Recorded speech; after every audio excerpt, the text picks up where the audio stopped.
వర్షాకాలం ఇక శీతాకాలం నెల ప్రారంభం కావడంతో పగలు రాత్రి అనే తేడా లేకుండా మంచు కురుస్తూనే ఉంటుంది. ఒక పక్క వర్షాలు విపరీతమైన మంచు కారణంగా చాలా మంది జలుబు, దగ్గు, జ్వరం వంటి అనారోగ్య సమస్యలకు గురవుతున్నారు. ముఖ్యంగా దగ్గుతో చాలా మంది కలత చెందుతారు. శరీరంలో శ్లేష్మం ఎక్కువగా ఉంటే నాసిక భాగాల్లో దుర్వాసనకు కలిగిస్తుంది. ఊపిరితిత్తులలో శ్లేష్మం పేరుకుపోయినట్లయితే అది వాయు మార్గం అడ్డుపడుతుంది, శ్వాస తీసుకోవడంతో ఇబ్బందిని కలిగిస్తుంది మరియు నిరంతర దగ్గుకు కారణమవుతుంది.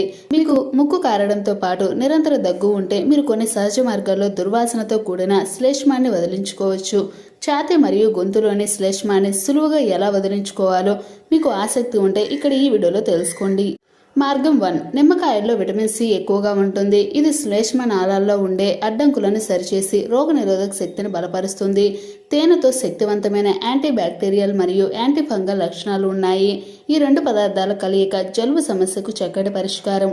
కావలసిన పదార్థాలు: నిమ్మరసం 2 టేబుల్ స్పూన్లు, తేనె 1 టేబుల్ స్పూన్. అయితే ఒక గిన్నెలో నిమ్మరసం పోయాలి. తర్వాత అందులో తేనె వేసి బాగా కలపాలి. తర్వాత ఈ మిశ్రమాన్ని రోజుకు 3 సార్లు తీసుకోవాలి. అలా శరీరంలో పేరుకుపోయిన శ్లేష్మం టంకము నుండి బయటకు రావడం ప్రారంభమవుతుంది.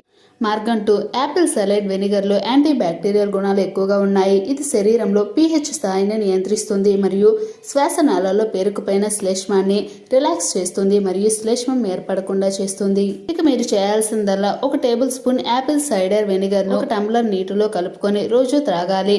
తర్వాత గొంతులోని సమస్యలన్నీ నయమవుతాయి. మార్గం 3. అల్లం మెడ మరియు ఛాతీ నుండి శ్లేష్మం తొలగించగలదు.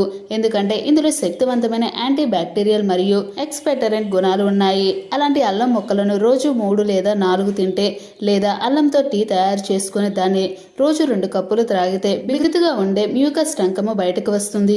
ఓకే ఫ్రెండ్స్, ఈ వీడియో ద్వారా ఈ చిట్కాలను కనుక మీరు పాటిస్తే జలుబు నుంచి మంచి ఉపశమనం మీకు కలుగుతుంది. ఇలాంటి మరెన్నో హెల్త్ టిప్స్ కోసం వెంటనే మా ఛానల్ని సబ్స్క్రైబ్ చేసుకునే పక్కన బెల్ ఐకాన్ కూడా యాక్టివేట్ చేసుకోండి. Thanks for watching this video.